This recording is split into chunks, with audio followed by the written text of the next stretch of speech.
નમસ્કાર દર્શક મિત્રો, હું છું ભાસ્કર અક્ષિતા. તમે જોઈ રહ્યા છો લોકસામના ન્યૂઝ. તો જોઈએ આજના સમાચાર. જસદણથી અમારા રિપોર્ટર કરશન વામટા સાથે.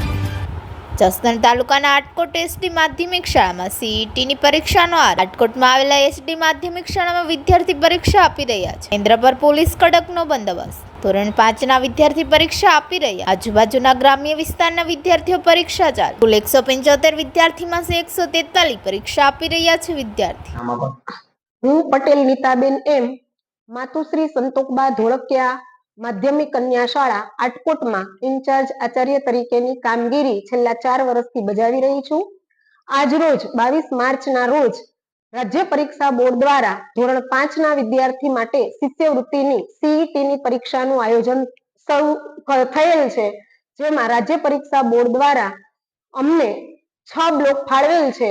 6 બ્લોકની અંદર 156 વિદ્યાર્થી રેગ્યુલર ફાળવેલ છે, જેમાંથી 127 વિદ્યાર્થી પરીક્ષા આપી રહેલ છે અને 29 વિદ્યાર્થી ગેરહાજર છે. આ ઉપરાંત ગઈકાલે 19 વિદ્યાર્થી આ જ બિલ્ડિંગમાં 6થા બ્લોકમાં એડિશનલ વિદ્યાર્થી તરીકે ફાળવેલ છે, જેમાંથી 16 વિદ્યાર્થી હાજર છે અને 3 વિદ્યાર્થી ગેરહાજર છે.